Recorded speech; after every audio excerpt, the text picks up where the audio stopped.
মা তুমি আমার টাকায় খাও, আমার ঘরে থাকো, আবার আমার বউকে পিটাও। সৌদি আরবে আদালত হয় মা বাবাকে ঘরে রাখার জন্য, আর আমাদের দেশে আদালত হয় মা বাবাকে ঘর থেকে বের করার জন্য, ঠিক কিনা?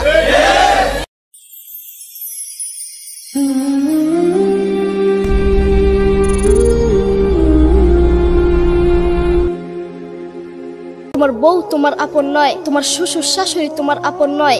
এই পৃথিবীর বুকে আপন হলো তোমার মা এবং তোমার বাবা। ছেলে বিদেশ থেকে এসে শ্বশুর বাড়িতে গিয়েছে, তারা তাকে উল্টাপাল্টা বুঝিয়েছে।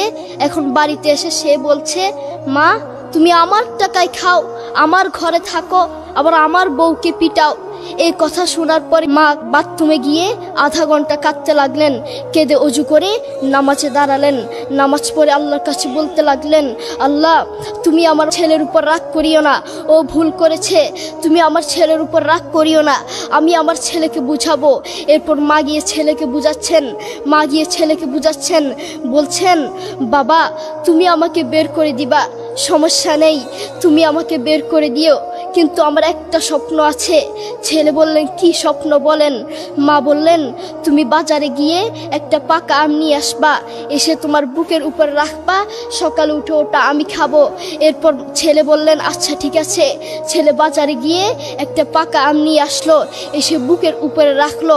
5 মিনিট না যেতেই সেই আম পিঠের নিচে পড়ে চ্যাপ্টা হয়ে গিয়েছে। এরপর ছেলে মাকে বললেন, মা তুমি কি সকালে উঠে আমটা খাবে? ওটা 5 মিনিট না যেতেই পিঠের নিচে পড়ে চ্যাপ্টা হয়ে গিয়েছে। এরপর মা চোখের পানি ছেড়ে বলল, বাবা আমি আসলে তোকে খাওয়ার জন্য বলি নাই, আমি আম খাওয়ার জন্য বলি নাই, আমি তোমাকে বুঝার জন্য বলেছি। তুমি আজ একটা রাত এই আমটা রাখতে পারো নাই, আমটা বুকের উপর রাখতে পারো নাই, আর আমি সেই তোমার দুঃখিনী মা যে 1 বছর 2 বছর নয় 3 বছর নয় পাক্কা 5টা বছর এভাবে তোমাকে রেখেছি।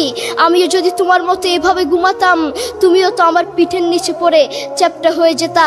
এরপর ছেলে চোখের পানি ছেড়ে বলল, মা আসলে আমি বুঝতে পারি নাই তুমি কি জিনিস আসলে আমি বুঝতে পারি নাই। তোমাকে বলছি, তুমি জানো তোমার মা কি জিনিস? তুমি ছোট ছিল তো বুঝতা না। যেই মা তোমার জন্য সারাটা জীবন কষ্ট করেছেন, মাথার ঘাম পায়ে ফেলেছেন, সেই মাকে তুমি ঘর থেকে বের করে দিয়েছ, সেই মাকে তুমি বৃদ্ধাশ্রমে পাঠাচ্ছ। তুমি জানো তোমার মা কি জিনিস? তুমি খোঁজ নিয়ে দেখো, তোমার মা কিছু খেতে লাগলে তোমাকে ছাড়া খেত না, অল্প একটু খেত, আর সব তোমার জন্য রেখে দিত। আর তোমার বাপ হোটেলে গিয়ে শুধু অল্প একটু ডাল ভাত খেত, আর তোমার জন্য সব রেখে দিত। তোমার মার তোমার প্রতি এত মায়া, তোমার বাবার তোমার প্রতি এত মায়া, সেই বাবাকে তুমি ঘর থেকে বের করছো, সেই মাকে তুমি ঘর থেকে বের করছো, বৃদ্ধাশ্রমে পাঠাচ্ছ। তোমাকে আল্লাহর সামনে আসামির কাঠগড়ায় দাঁড়াতে হবে।